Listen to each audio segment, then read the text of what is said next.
Donc, bonjour à tous et merci d'être présents à cette table ronde sur comment améliorer l'accessibilité du livre audio. Au cours de cet échange, on va dresser un petit état des lieux des différentes stratégies que mettent en place les professionnels pour essayer d'améliorer la diffusion du livre audio auprès du plus grand nombre. On va avoir des témoignages très différents. On va avoir deux témoignages d'éditeurs, camerounais et canadiens. Le témoignage le point de vue des bibliothèques en France et celui de l'institution référente en matière de promotion de la francophonie. Donc parler d'accessibilité, c'est bien sûr parler de diffusion, mais c'est aussi aborder la question des contenus disponibles et donc comment dans les différentes zones géographiques on peut soutenir et accompagner la création de contenus, la formation des professionnels, etc. Pour parler de ce sujet, autour de la table, ils ont déjà été présentés, mais je vais quand même peut-être représenter. Donc Franck Hérault, qui est vice-président de l'association Réseau Carrel et qui est bibliothèque numérique au sein de la bibliothèque numérique ou l'Imédia.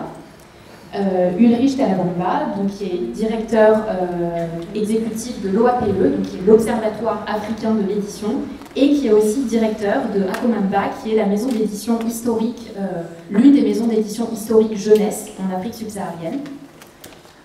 Ensuite, Nelly Porta, donc, qui est coordinatrice du projet Innovation et plaidoyer francophone à l'OIF, Organisation internationale de la francophonie.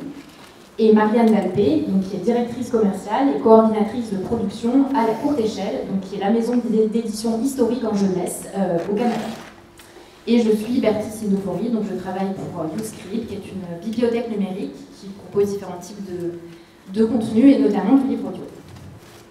Alors, on va commencer l'échange avec Marianne, notre éditrice. Donc, vous vous êtes lancée dans la production de livres audio.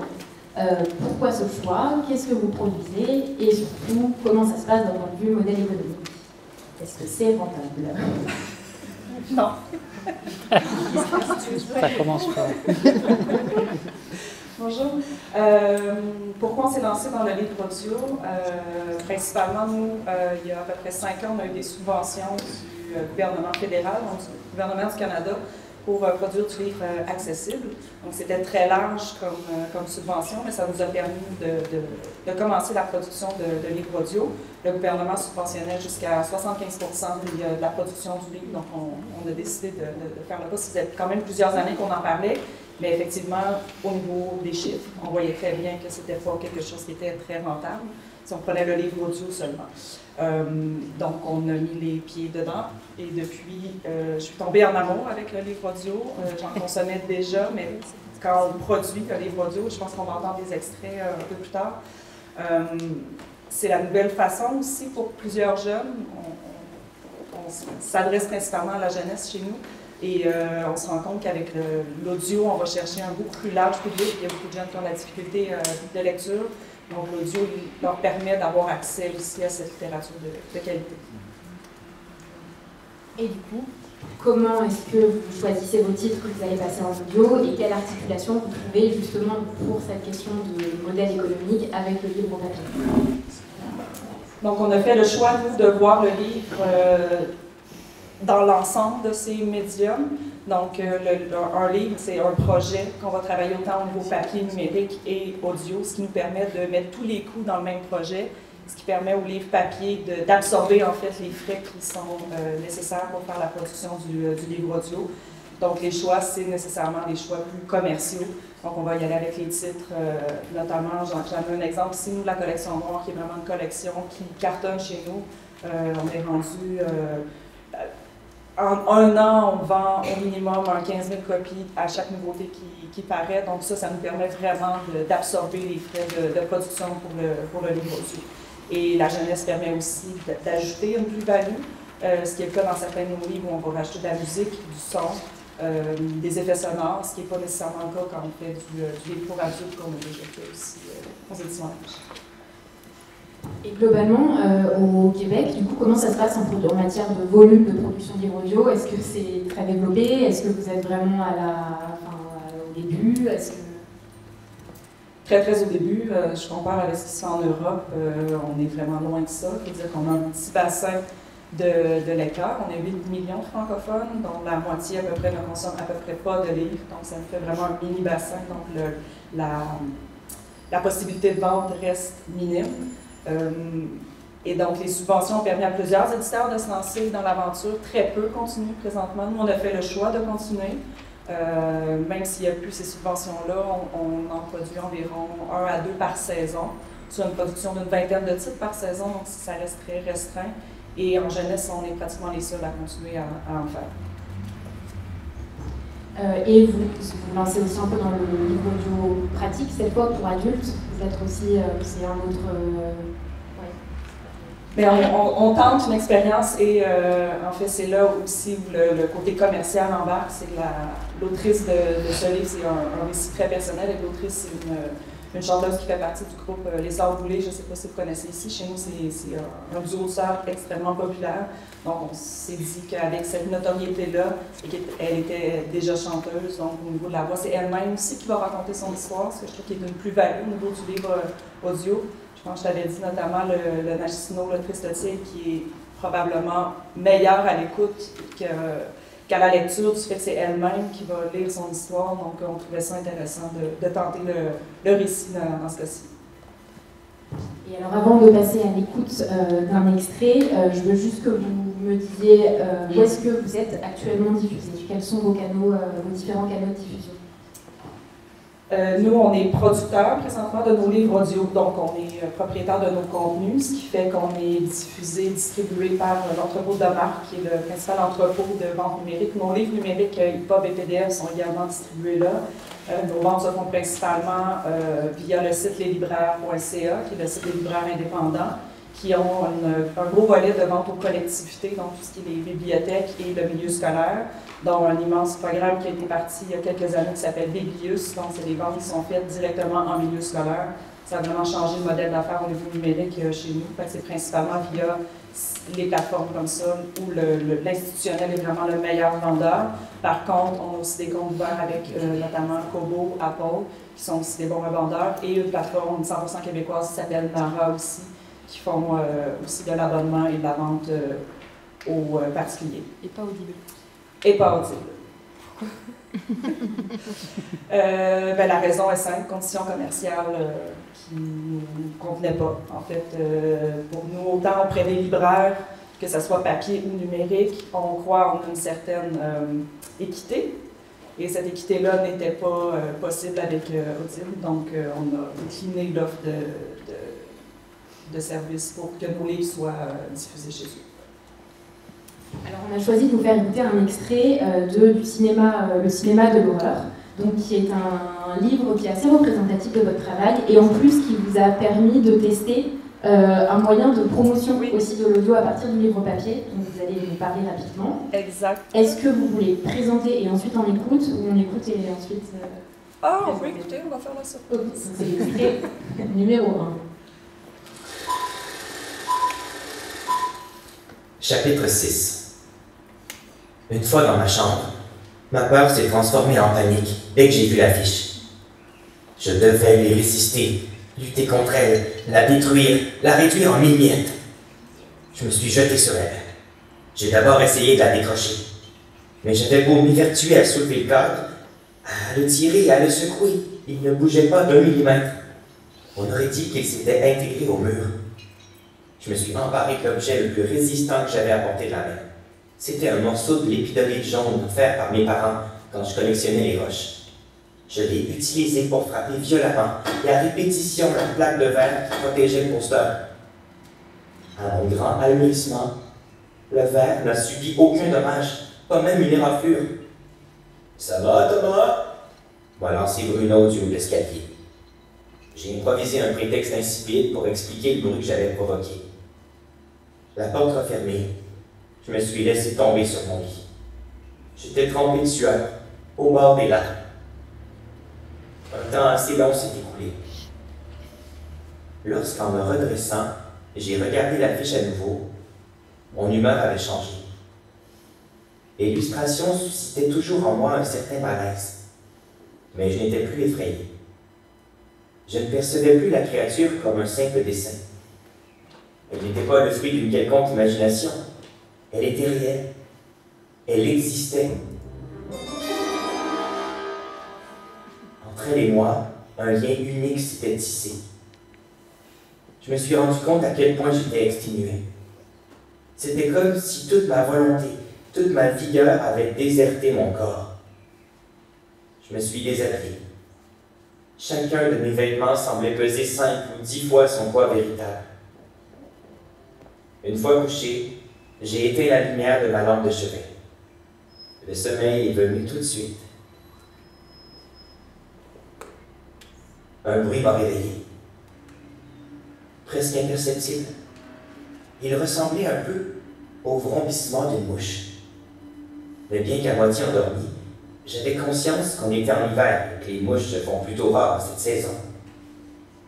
En prenant de l'ampleur petit à petit, le son se précisait. Quand j'ai compris de quoi il s'agissait, je me suis redressé dans mon lit, sous l'effet de la surprise. Du thérémine. En plus, la mélodie était identique à celle qui accompagnait le début de la créature venue du néant, dans le sous-sol de l'église. D'où cette musique venait-elle? J'ai jeté un coup d'œil du côté de mon ordinateur. Est-ce que vous pourriez un peu nous parler de ce projet? Oui, en fait, le livre a été créé bien avant d'avoir l'idée de le transposer en livre audio, ce qui est quand même étrange dans la mesure où, étrange, qui a fini par une belle histoire, c'est que le livre parle effectivement de cinéma, donc ça a été travaillé au niveau de l'illustration et des images comme justement des débuts de films. Donc c'est quelque chose qu'on a ramené au niveau des débuts de chapitre, donc ce son qu'on entend au début là, de la vieille bobine de cinéma. Et aussi on a fait affaire avec un musicien qui joue du thérémine, qui nous a créé des pièces uniques pour ce livre-là. Donc il y a des codes QR à l'intérieur où pendant la lecture, on peut écouter la musique et ça a été créé vraiment, le musicien créait la musique en même temps qu'il lisait le livre, donc l'ambiance tranquillement augmente. Ça a été donc tout naturel au moment où vous pensez à faire le livre audio, d'ajouter ces pièces-là à même la narration du livre. Puis le résultat est vraiment incroyable. Je vous invite fortement à aller écouter au complet ce titre. Merci. Alors, du coup, Ulrich, il y a quelques années, donc il y a, je sais pas, 3-4 ans, vous êtes intervenu sur RFI parce qu'on vous a demandé de faire une petite chronique sur le livre audio, la production de livres audio en Afrique anglophone et francophone. Ce que vous aviez dit à l'époque, c'est qu'il y avait pas mal d'initiatives en Afrique anglophone, mais qu'en Afrique francophone, il n'y avait vraiment pas grand-chose. Aujourd'hui, 4 ans plus tard, en Afrique francophone, que se passe-t-il? Est-ce que les éditeurs se sont mis à produire du livre audio? Merci beaucoup. Déjà, merci pour l'invitation. Comprenez que c'est une émotion pour moi d'être ici devant vous parce que pour certains, on interagit depuis 2-3 ans sans jamais se voir en vrai. Je suis très content d'être là. Merci Bertie. Effectivement, il y a 5 ans, j'ai fait une chronique sur la situation du livre audio sur RFI. Et on notait déjà à l'époque que la situation était un peu difficile. Et même ici, lors des dernières rencontres francophones, on notait bien que la tendance n'était pas très positive. Mais depuis quelques mois, quelques années, je ne dirais pas plus de 2 ans en tout cas, je vais noter qu'il y a quand même une mouvance positive. Qu'on va parler tout à l'heure, parce que tout à l'heure, il y a une session sur la cartographie actualisée. C'est vrai qu'elle ne prend pas en compte toutes les initiatives, mais quand même sur une bonne partie. J'ai pris vraiment les initiatives les plus fortes en rapport avec le livre audio sur le continent africain. Et ce que j'ai constaté aussi, c'est que les initiatives très fortes qui étaient très appréciées il y a à peu près 5 ans, certaines malheureusement ont fermé boutique, notamment au Nigeria. Et ça a été pour moi une grosse tristesse de m'en apercevoir. Je me suis aussi rendu compte qu'il y a une forme de cycle. Donc, il y a peut-être 5 ans, l'innovation venait plus de l'Afrique anglophone. Aujourd'hui, on voit des choses intéressantes en Afrique anglophone. Donc, quand on va voir tout à l'heure, vous vous rendrez compte qu'il y a des choses intéressantes. Et comme il y a 5 ans, on voulait absolument s'inspirer de ce qui se passe en Afrique anglophone. Il y a toujours des choses intéressantes, mais je pense qu'aujourd'hui, mes collègues d'Afrique anglophone doivent s'intéresser à ce qui se passe en Afrique anglophone. Parce qu'il y a une ressource assez intéressante qu'on doit absolument explorer. Et pour ce qui est des initiatives principalement, les éditeurs prennent conscience que le livre audio c'est un enjeu, et je pense que cela est facilité aussi par le travail que Yoscript a fait pour faire une sorte pour rendre beaucoup plus populaire le livre numérique d'abord, parce que quand on leur parlait du livre audio, ils disaient déjà le livre numérique, on n'a pas franchi le pas, le livre audio c'est encore plus délicat. Et pourtant, j'ai entendu un collègue en matinée le dire, l'Afrique c'est vraiment le temple de l'oralité. Ça devrait aller de soi en fait. Mais non. On va en parler tout à l'heure aussi. Et je me suis rendu compte que parfois les projets intéressants dont j'ai fait mention il y a 5 ans sont décidés parce qu'il n'y a pas de modèle économique viable. Il y avait une belle initiative, une belle innovation. Il n'y a pas eu un accompagnement conséquent. Il n'y avait pas un modèle économique viable concernant le livre audio pour les raisons qu'on connaît. On a parlé ici à Matina aussi du problème de bancarisation en Afrique. Aujourd'hui, il y a des solutions de buy-money qui se développent aussi très rapidement. Bref, je pense qu'on est arrivé à une étape où les planètes s'alignent un peu pour le développement rapide du livre audio en Afrique. Et je pense que dans les 2 prochaines années ou 3, du maximum 5 ans, on va voir une évolution. En tout cas, une dynamique qui sera peut-être plus forte qu'ici, je pense. Et alors, moi, ce que je peux constater de l'extérieur, c'est que j'ai l'impression que les acteurs principaux de livres audio aujourd'hui en Afrique francophone, ce sont globalement des nouvelles maisons d'édition spécialisées dans le livre audio, mais que les acteurs traditionnels de l'édition, les maisons d'édition qui sont installées depuis un certain temps, finalement ne se lancent pas encore trop dans la production de livres audio. Oui, en fait, il y a déjà 5 ans, je mentionnais le problème de la formation. Parce que je pense que le principal enjeu, c'est la formation. Il y a beaucoup, et ce matin aussi, il y a quelqu'un qui a parlé de l'intervenant qui a parlé de l'environnement numérique. Beaucoup d'acteurs n'arrivent pas encore à bien s'approprier la question du numérique. Et les auditions qui datent plus de 15 ans, 20 ans, comment on va parler, c'est 30 ans d'existence, vous comprenez que quand vous parlez déjà du numérique, ils ne comprennent pas très bien ce que ça veut dire, le e-book, ça ne comprennent pas. Et là maintenant, vous parlez du livre audio. Vous dites qu'il y a un livre, il faut lire, et puis il faut obtenir dans la version audio, et puis on va vendre, comment ça va se passer. Et parfois, les contrats qu'ils ont signés avec les auteurs ne prévoyaient pas ces volets-là. Et revenir encore voir des auteurs pour faire des renégociations, il y a un vrai travail de changement de mentalité progressif qui doit s'opérer. Et pourtant, les éditeurs, les nouveaux éditeurs dont on fait allusion, effectivement, parfois sont des gens qui sont déjà dans l'industrie du son. Parfois, ce sont des ingénieurs informaticiens, parfois, ce sont des écrivains, tout simplement. D'autres qui ont eu des difficultés à faire publier leurs ouvrages, ils se sont dit, pourquoi pas nous-mêmes créer un processus pour faire commercialiser nos propres ouvrages. Ou alors d'autres qui ont été ici en Europe, qui ont vu les opportunités, ils se sont dit, pourquoi ne pas expérimenter sur le continent africain. Donc, ce travail-là. Donc, pour que le pas soit vraiment franchi, il y a un enjeu en rapport avec la formation. Et l'Europe s'y emploie. C'est d'ailleurs la raison pour laquelle il y a près d'1 an, moins d'1 an même d'ailleurs, au salon du livre de Yaoundé. Parce qu'en fait, on parle de diffusion. Nous avons un salon du livre de jeunesse et de la bande dessinée que nous avons créé à Yaoundé. On va tenir la 3e édition en décembre prochain. Et on a créé pour la première fois l'année dernière un atelier audio. Parce que je m'étais rendu compte qu'il faut être pratique.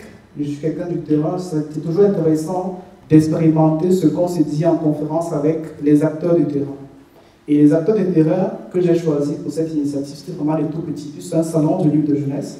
Donc on fait venir les enfants et l'expérience qu'on vient de faire. On écoute le livre audio, on les met des casques et puis on voit les réactions. Et j'étais très marqué de voir la joie que les enfants ressentaient en écoutant des livres audio et en ayant d'ailleurs la version physique entre leurs mains. Donc ça, c'est une expérience qu'on espère, pas qu'on espère, qu'on va absolument renouveler cette année.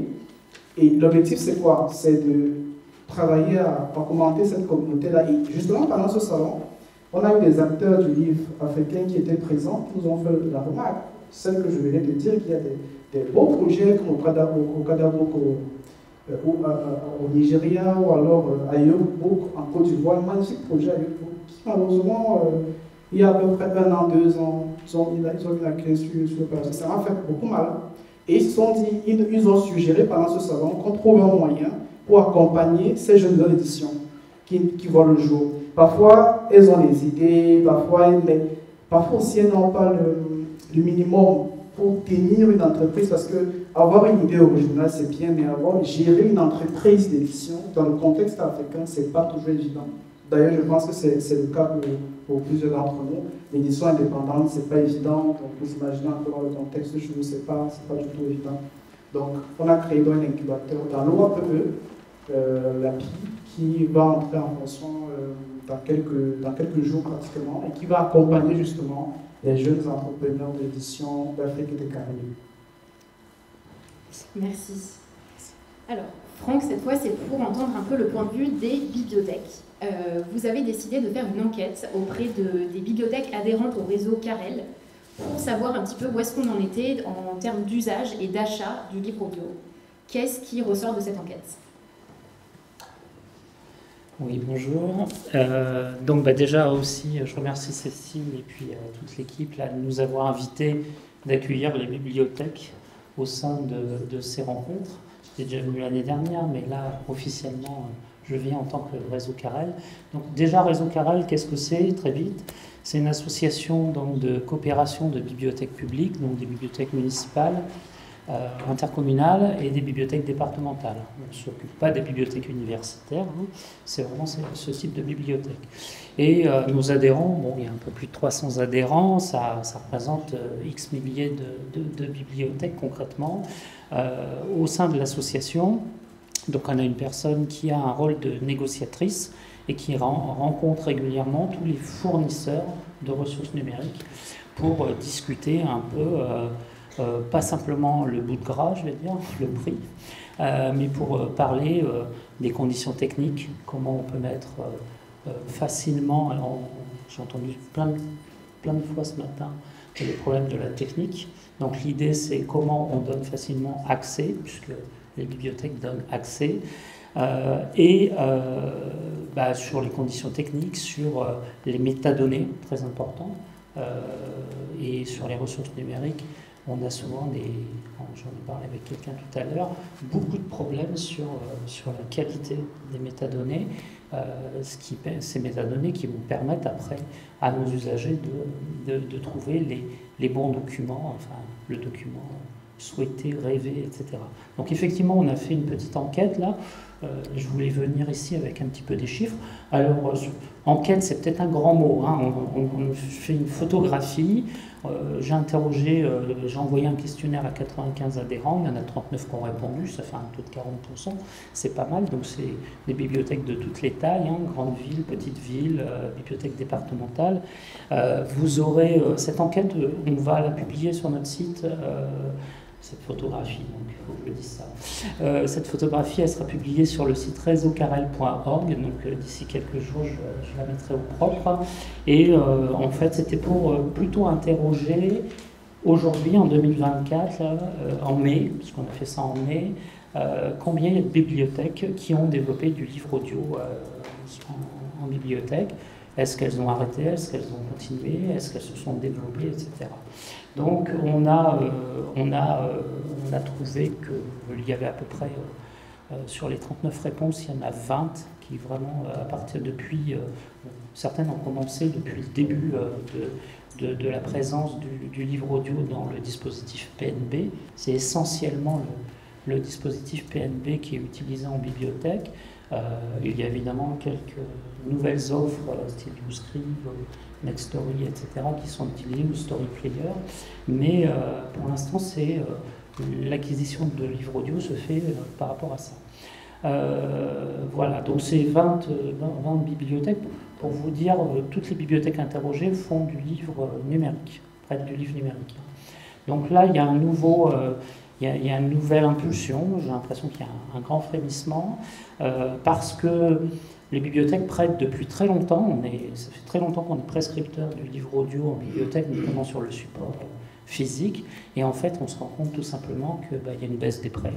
hein, c'est 47% en enquête, les baisses de prêts, parce que les gens n'ont tout simplement plus l'appareil et que les usages ont changé et que l'usage principal, c'est le smartphone, c'est la tablette, c'est en ligne. Voilà.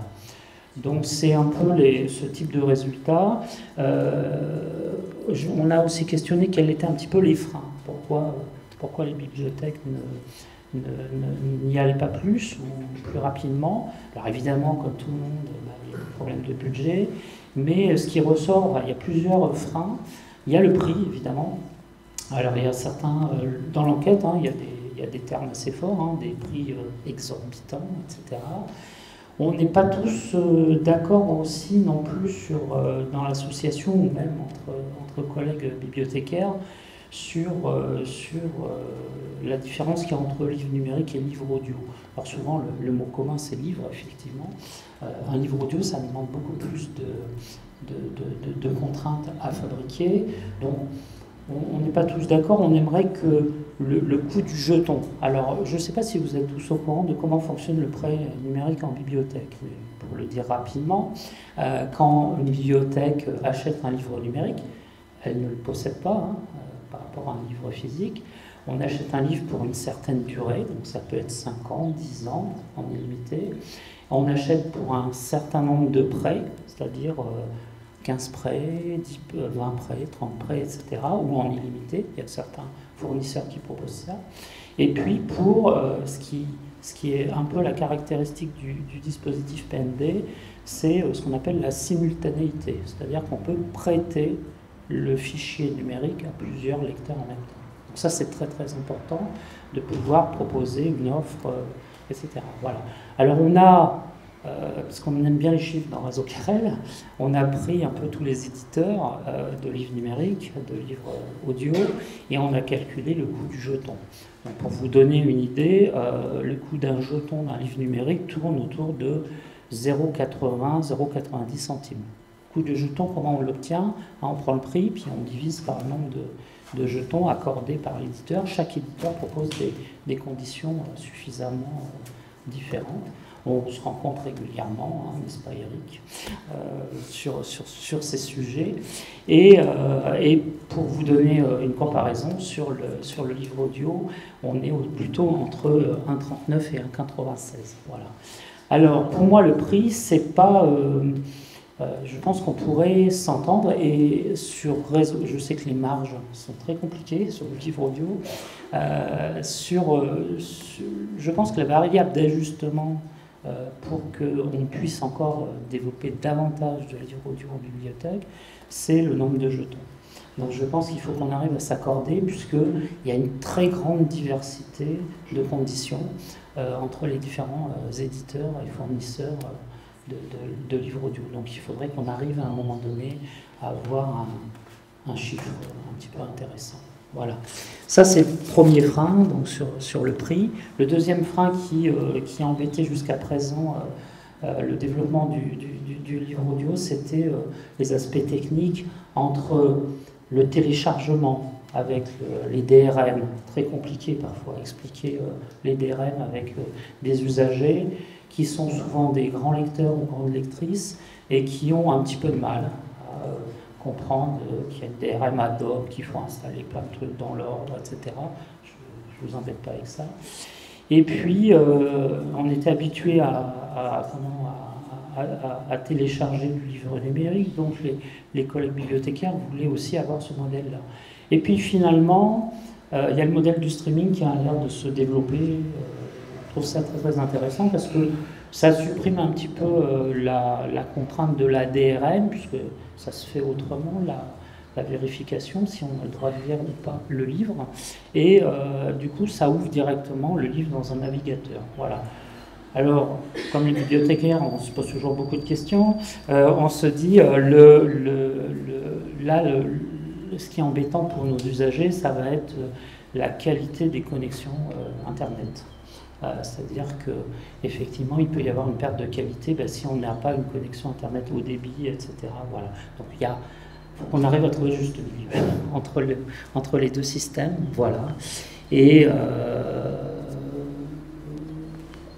Voilà, et après je peux développer d'autres points où tu veux que... Après. Bon, déjà, voilà, 2 freins, mais il y a aussi des choses positives. On les reprendra tout à l'heure. Nelly Porta, vous travaillez à l'OIF, et l'OIF s'intéresse de près au livre audio. Vous décidez, vous êtes actuellement en pleine réflexion pour justement soutenir davantage le livre audio.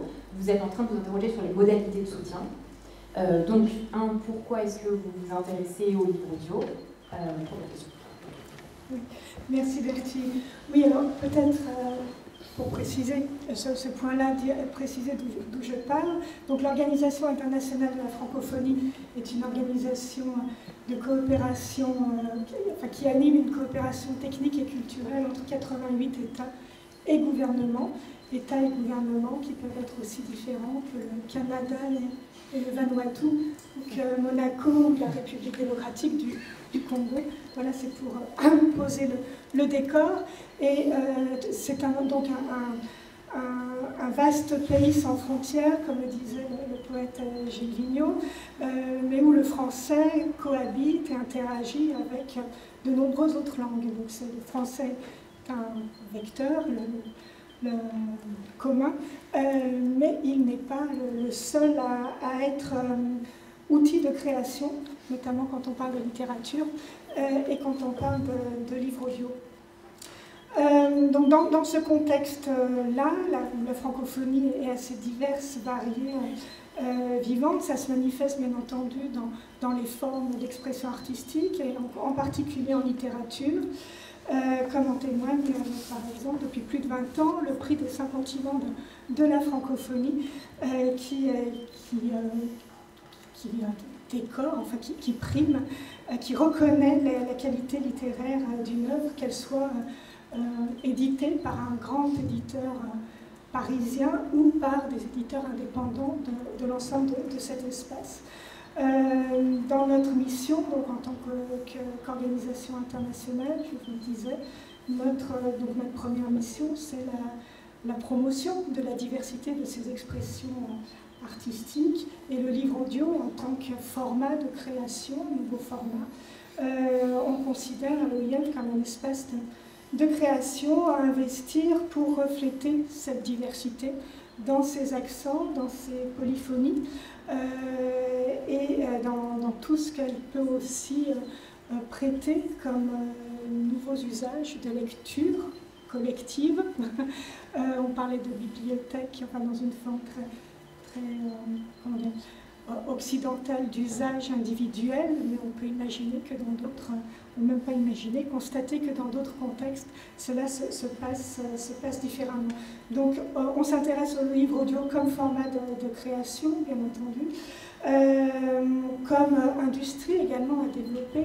Ce matin, cela nous a été dit, on a pu constater que le livre audio, en France en tout cas, connaissait un fort développement. J'entends bien ici toutes les réserves en termes de marché, que tout ça n'est pas encore surmonté, mais on y voit en tant qu'industrie là aussi un potentiel d'emploi notamment et d'attractivité, notamment pour les jeunes professionnels qui dans beaucoup de territoires n'ont pas cherchent aussi à créer une activité. Voilà, je vous laisse rebondir. Et alors, du coup, parmi les axes que vous souhaitez, les axes à travers lesquels vous avez envie de soutenir le livre audio, il y a notamment un axe de diffusion. Donc, si j'ai bien compris, c'est surtout auprès du réseau de lecture publique. Voilà, est-ce que vous pourriez nous dire un peu plus les réflexions que vous avez à ce sujet? Comment est-ce que vous pourriez accompagner davantage la diffusion du livre audio? Alors, dans nos missions d'appui aux politiques publiques de nos États et gouvernements, il y a bien sûr l'appui aux politiques de lecture publique qui contribuent directement aussi à une éducation de qualité et à l'alphabétisation des populations. Et donc, notre principal instrument d'intervention, ce sont effectivement des centres de lecture et d'animation culturelle qui sont un peu qui ne sont pas qu'un peu, qui sont d'abord et avant tout des bibliothèques qui ont cette particularité de se situer en zone périurbaine ou en milieu rural, donc où le livre, l'objet livre, alors là je parle de l'objet physique déjà au départ, hein, le livre papier traditionnel est très difficile, voire quasi inexistant, on n'en trouve pas. Hein, donc créer ces centres de lecture et d'animation culturelle ont été créés il y a plus de 30 ans et ont été un des vecteurs de diffusion du livre papier déjà auprès de populations que l'on dirait dans le jargon français éloignées. Aujourd'hui, bien entendu, l'enjeu est aussi de leur faire découvrir, je parlais de polyphonie, de la francophonie, de leur faire découvrir cette polyphonie sonore. Et donc, nous réfléchissons, grâce à Cécile notamment, aux moyens techniques d'abord, et avant tout, qui nous permettraient de proposer ce format à la diffusion. Donc tous les freins qui ont été relevés en France, j'imagine, sont complètement transposables. Mais nous avons d'abord, je dirais que notre principale difficulté actuellement, c'est plutôt l'offre. C'est-à-dire qu'on ne peut pas diffuser qu'une offre française, mais qu'encore une fois, on attend de pouvoir diffuser dans ces centres de lecture et d'animation culturelle, comme on le fait en livre papier, des fonds qui sont à l'image de la diversité francophone, donc aussi bien des ouvrages adaptés, des livres audio adaptés qui feraient découvrir la production québécoise comme les productions des pays où ils sont diffusés, le Bénin, le Togo, Maurice, etc. Et qui se fassent aussi l'écho de la diversité linguistique de ces territoires. Alors, pour poursuivre sur ces questions de diffusion, Marianne, quel est l'état des lieux vous faites un peu aujourd'hui justement sur la diffusion du livre audio au Québec? Quelles sont éventuellement les difficultés que vous rencontrez? Qu'est-ce que vous essayez de mettre en place pour faire bouger les choses? Voilà. Ça revient un peu à l'expression l'œuf ou la poule.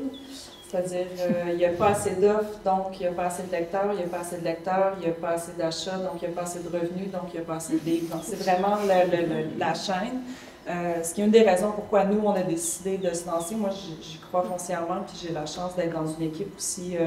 On est une petite équipe, une édition indépendante, donc c'est facile de prendre des choix rapidement. On n'a pas besoin de justifier auprès de patrons qui ne verraient que les chiffres, donc on croit en ce modèle-là.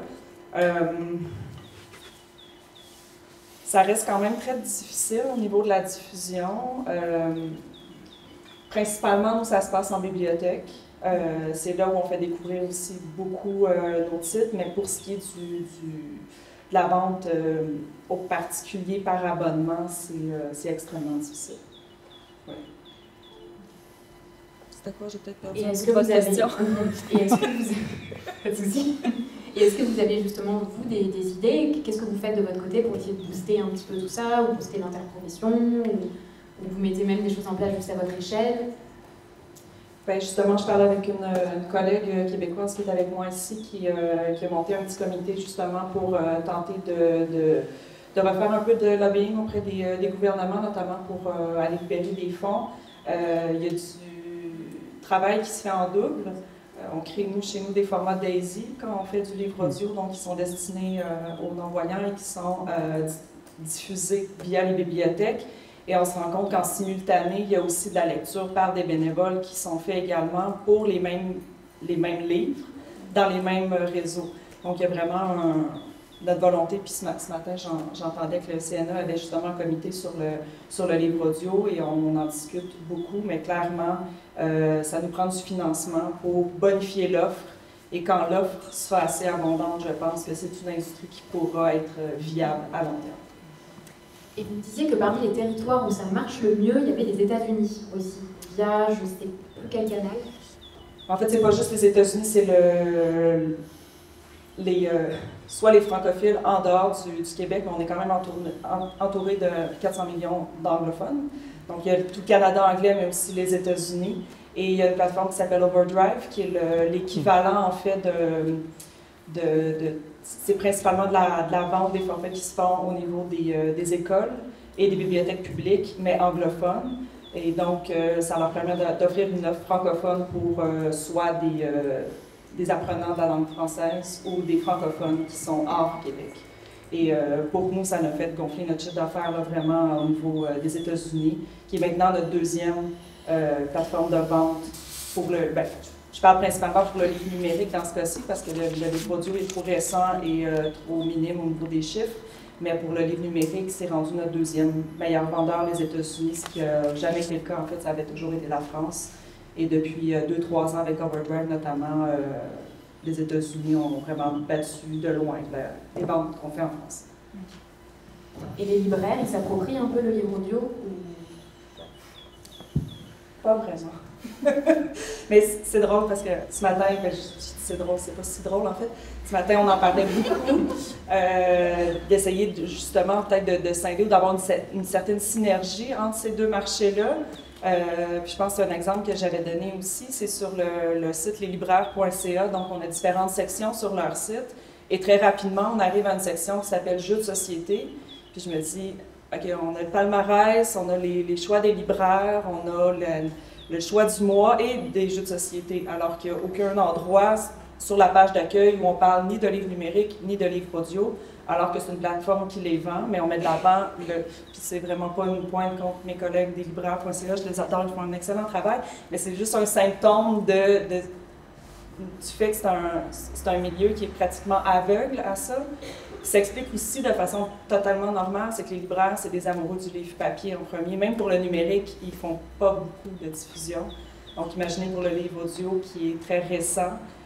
Malgré que les plateformes sont là, la rétribution des libraires est là. Donc, ils ont leur cote s'il y a une vente, ils ont leur pourcentage, ils ont leur marge de profit s'il y a une vente qui est faite via le site des libraires. Mais ça reste, c'est ça. C'est pas les meilleurs ambassadeurs, disons, alors que c'est nos partenaires privilégiés à la base des libraires. Merci. Et alors, Ulrich, du coup, comment aujourd'hui, sur le continent plutôt francophone, on va dire, comment est-ce qu'ils se débrouillent, les éditeurs, pour diffuser le livre audio? Quelles sont les pratiques actuellement qui sont mises en place? Est-ce que les libraires se l'approprient? Est-ce que les bibliothèques se l'approprient? Est-ce qu'il y a d'autres acteurs qui peuvent aider en matière de diffusion? Enfin, voilà. Bon, ce matin, il y a nos amis de la bibliothèque, de la librairie, qui nous ont fait l'observation. Il y a le plaidoyer qui a été d'ailleurs formulé à une script concernant la diffusion de livres audio, du moins partenariat entre les librairies francophones présentes aussi là, au Salon d'Abidjan et le script. Sinon, principalement, les initiatives que nous avons pu recenser, les éditeurs, les nouveaux éditeurs, ou alors les éditeurs qui s'intéressent vraiment à la question du livre audio, privilégient pour le moment la création de leur propre plateforme. Ça m'a beaucoup marqué. Donc, ils se donnent des moyens. Parfois, quand on voit le rendu, c'est pas vraiment du point de vue UX, c'est pas toujours ça, mais ils créent leur propre plateforme avec les moyens dont ils disposent. Donc ça, c'est un point très, très important. L'autre chose également, c'est qu'ils distribuent chez les grands comme Audible. J'ai également Storytel, je crois. Donc il y a ça. Et puis j'ai vu même d'autres initiatives, mais ça c'est surtout en Afrique anglophone, où ils diffusent carrément sur YouTube. Donc derrière, il n'y a pas vraiment l'intention de gagner de l'argent. Ils se disent, ils ont produit leur livre audio, il faudrait que le livre audio soit disponible et ils diffusent tout simplement. J'ai vu d'autres également qui diffusent sur Facebook. Donc le livre audio est prêt, ils ont investi de l'argent, mais ils diffusent ça comme ça.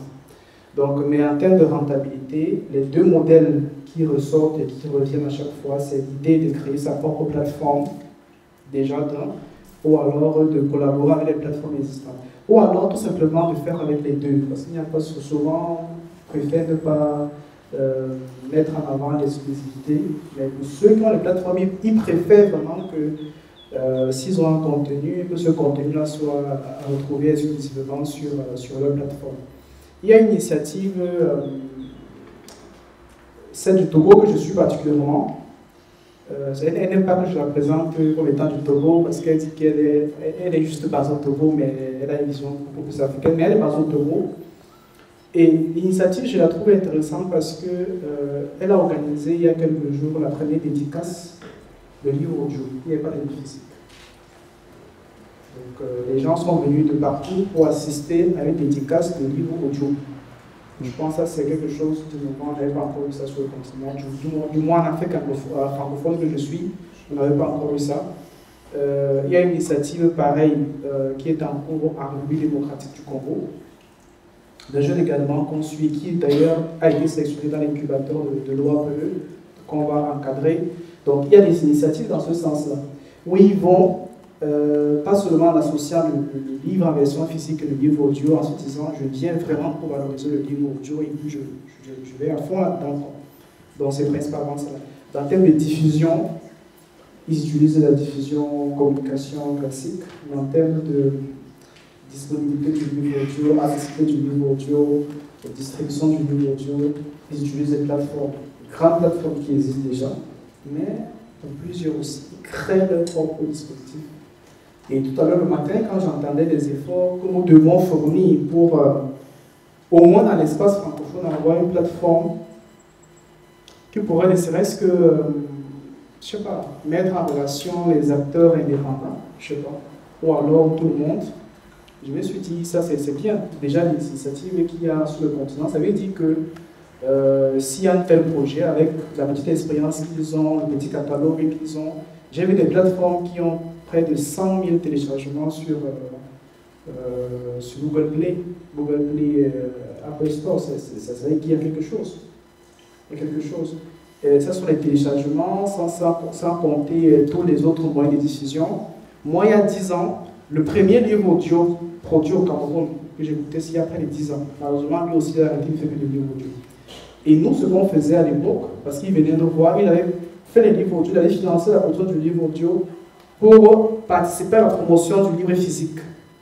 Et donc, comme j'animais une émission littéraire à la radio, le livre audio nous servait de promotion.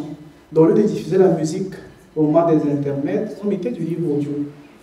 Et ça participait justement de cette promotion du livre. Donc c'est pour cette raison qu'il avait... Donc ça ne dérangerait pas de prendre ce livre audio, de le mettre en accès libre, par exemple, si ça participe à la promotion du livre physique. Mais aujourd'hui, les enjeux sont différents. On veut construire un vrai modèle économique autour du livre audio et les initiatives, pour le moment, pensent surtout diverses.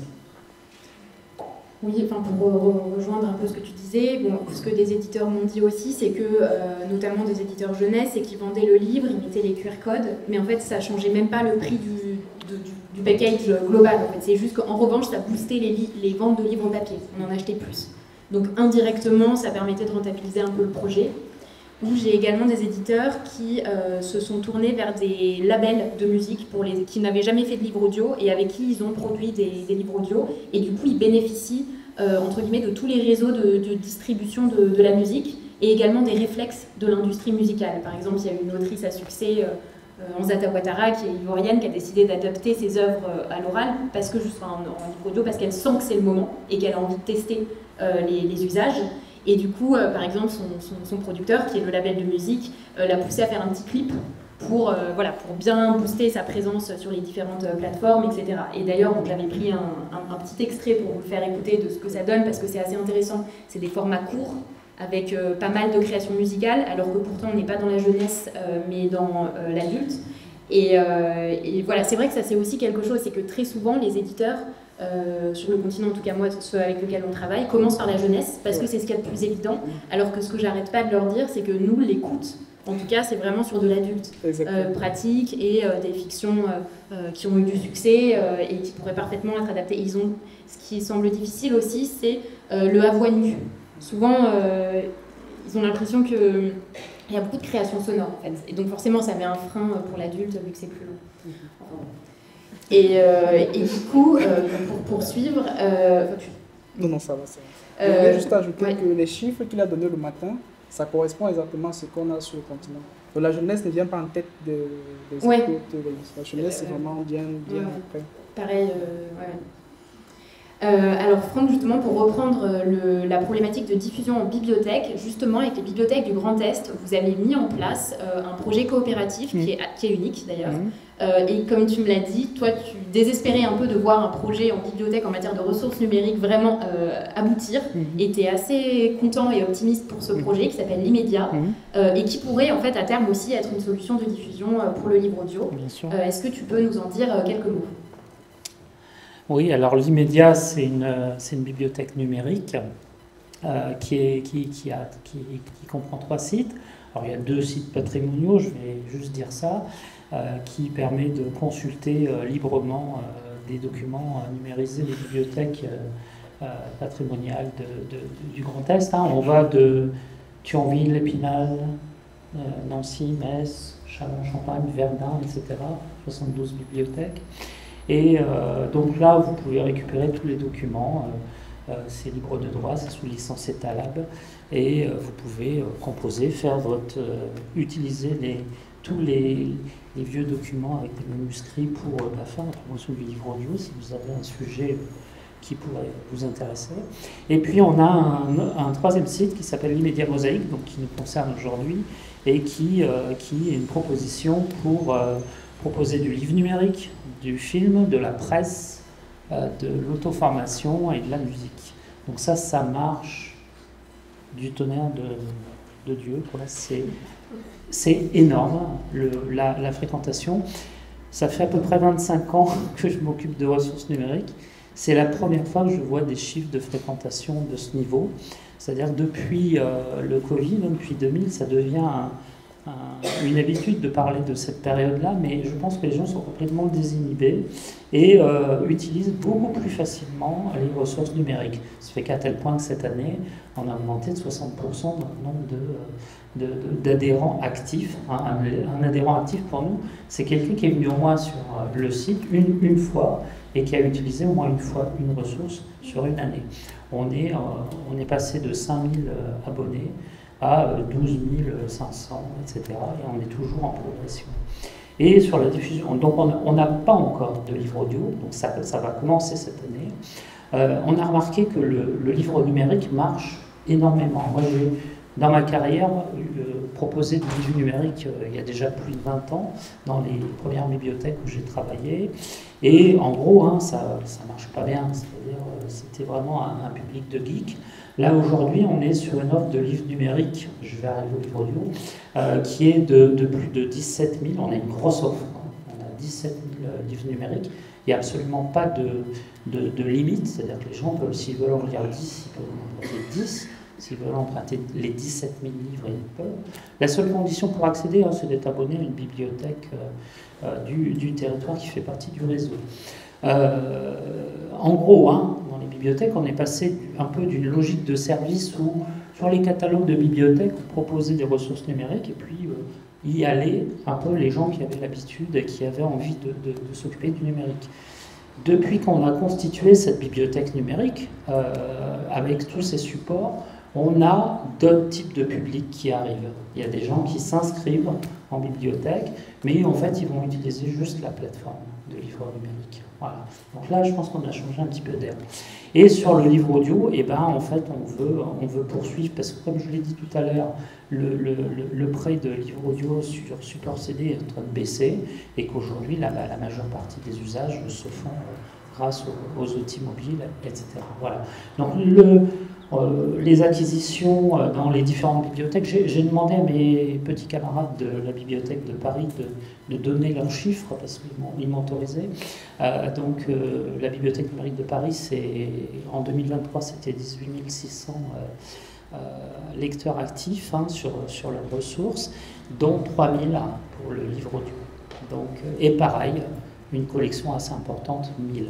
Et là, je dirais pas la même chose pour les offres de VOD. J'essaie de comparer un petit peu les différentes ressources, parce que une grande offre de VOD, ça sert pas forcément à grand chose. C'est vraiment la qualité de la collection qu'on propose qui est importante. Sur les livres numériques, on fait aussi de la qualité, hein, je vous rassure. Hein, on choisit, comme sur le livre audio, on sélectionne, on écoute beaucoup. On ne va pas acheter tout le catalogue. Hein. Mais l'idée, c'est vraiment d'avoir une offre importante. Et sur Paris, la personne responsable disait qu'il y a des personnes qui ne viennent que pour ça. Donc voilà. Donc c'est un frémissement, c'est peut-être juste un peu particulier, mais des bibliothèques numériques, il n'y en a pas encore des milliers en France. Et on est encore souvent dans les bibliothèques dans une logique plutôt de service comme ça, on ajoute des trucs. Voilà. Alors les bibliothèques, j'entendais parler comment diffuser le livre numérique, et moi j'ai beaucoup travaillé en bibliothèque sur la médiation numérique, et il est très important à un moment donné de matérialiser dans les bibliothèques. Il y a 20 ans, dans une bibliothèque du sud de la France, je proposais déjà une offre qui s'appelle Publinet, qui n'existe plus, mais qui était une coopérative d'auteurs. Et on avait une autre offre, je ne vais pas citer, mais en fait l'offre officielle ne fonctionnait pas. Et en fait, on avait matérialisé dans un espace. Publinet proposait des livres à la demande, donc on avait acheté les livres papier, et puis on faisait vraiment beaucoup de retape, on va dire. Ce qu'on fait beaucoup aussi dans les bibliothèques, c'est créer des fantômes. Vous savez ce que sont des fantômes? C'est-à-dire qu'on on prend un carton, on met une illustration de la couverture du livre, et puis on va le mettre dans le rayon qui est concerné. Donc si c'est de la littérature, on va aller le mettre dans le rayon concerné. Par exemple, un DVD qui sort beaucoup, hein, un document physique qui sort une fois, un livre audio, voilà, j'arrive. Et du coup, on essaie de faire des petites choses comme ça. Voilà. Merci. J'aimerais poser une deuxième question à Lélie. Donc, vous parliez qu'avant même de penser à la diffusion, il faut aussi qu'il y ait une diversité de contenus. Et donc un deuxième axe auquel vous êtes en train de réfléchir très sérieusement, c'est un axe plutôt de formation et d'accompagnement des professionnels. Et notamment, vous avez déjà mené l'année dernière une initiative en Tunisie lors de la semaine du son de l'UNESCO, qui est aussi peut-être un peu représentatif de ce que vous imaginez faire sur cet axe-là. Donc est-ce que vous pouvez nous en dire quelques mots, malheureusement rapidement, et j'aimerais bien, si on a encore 5 minutes, finir peut-être avec 2 minutes d'écoute de ce qui a été créé, et ensuite après les questions. Si vous voulez bien patienter 10 minutes de plus, on s'accorde. Voilà, ça ne va pas être long, mais...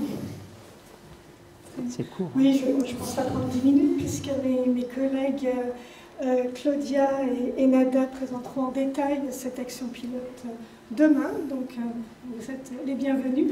Là, on va écouter un extrait, juste pour dire que oui, cette action, pourquoi elle nous intéresse, c'est parce qu'elle essayait de combiner les différents axes d'intention que j'essaie d'exprimer un peu plus tôt, à savoir diversifier les productions, former de futurs jeunes professionnels à la création de livres audio et les intéresser au développement, enfin des acteurs, et vraiment acteurs du développement de cette filière. Donc voilà, quelque chose qui était vraiment transversal, et c'est en ça que c'est cette transversalité en fait qui nous intéresse et à laquelle nous réfléchissons aussi dans le cadre de notre programmation.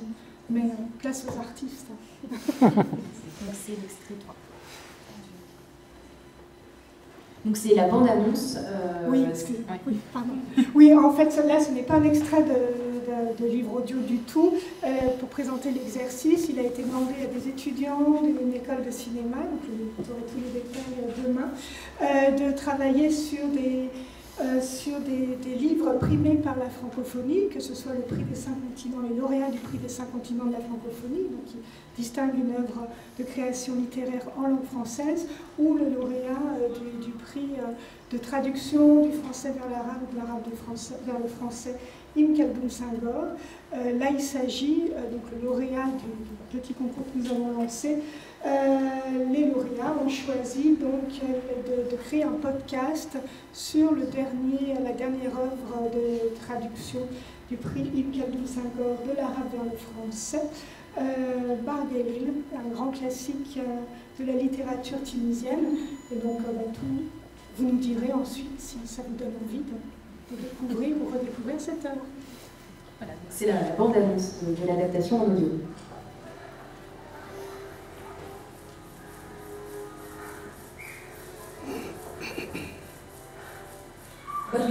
incarne l'histoire tragique d'un esclave noir, une victime de la traite négrière. Son existence a commencé dans l'ombre de la brutalité, arrachée cruellement à sa mère et à son Afrique natale. Les négriers morts l'ont conduit à travers la route des caravanes, remontant de Tombouctou à Gabès.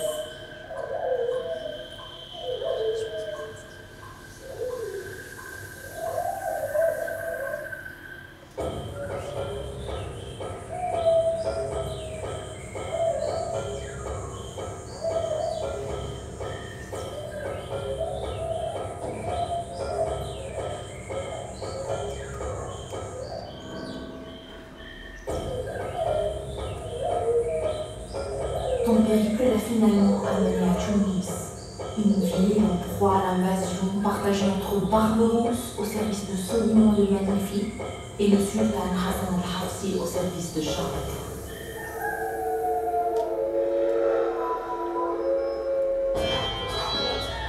Bagdad a traversé les mains de différents maîtres.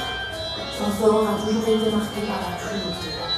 Sa vie d'esclave est une série ininterrompue dans ses traitements, affligé par ceux qui le possèdent.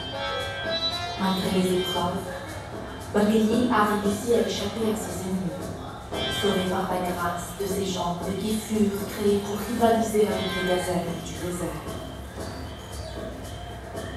Bagdad est un être passionné par la musique et la danse, portant le rythme dans son âme.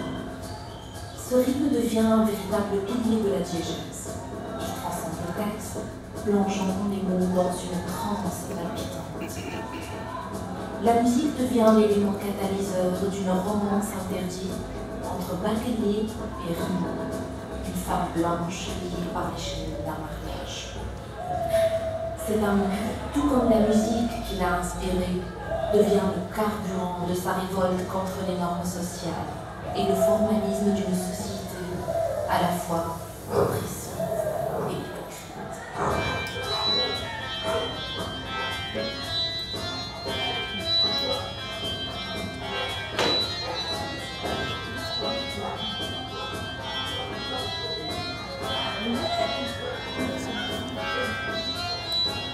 Dans cette symphonie de passion et de protestation, une conscience nouvelle germe en lui, le transformant d'un esclave fataliste en un maître du destin des autres, pour pouvoir aller toute voie l'avant.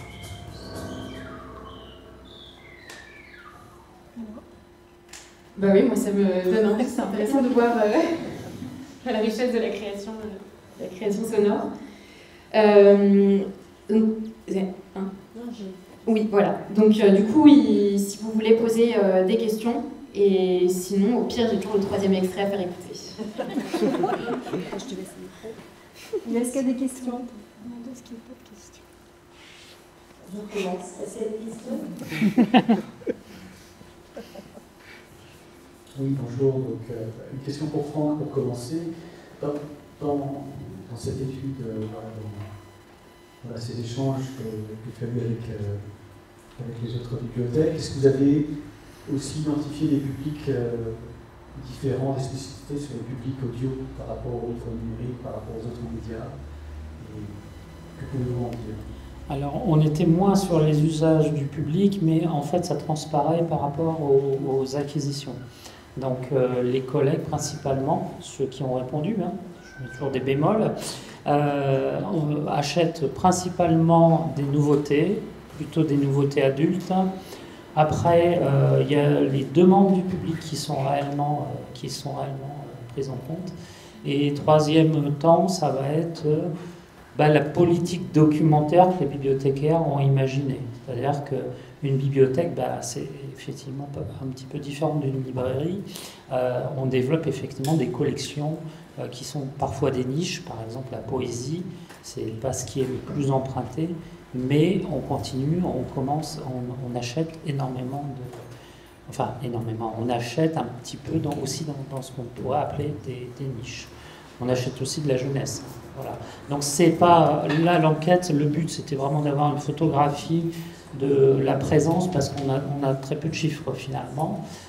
On doit relancer une étude, l'étude qu'on fait chez Réseau Carrel, qu'on fait tous les ans avec le ministère, tous les 2 ans, pardon, avec le ministère, qui est une étude très, très poussée sur les ressources numériques.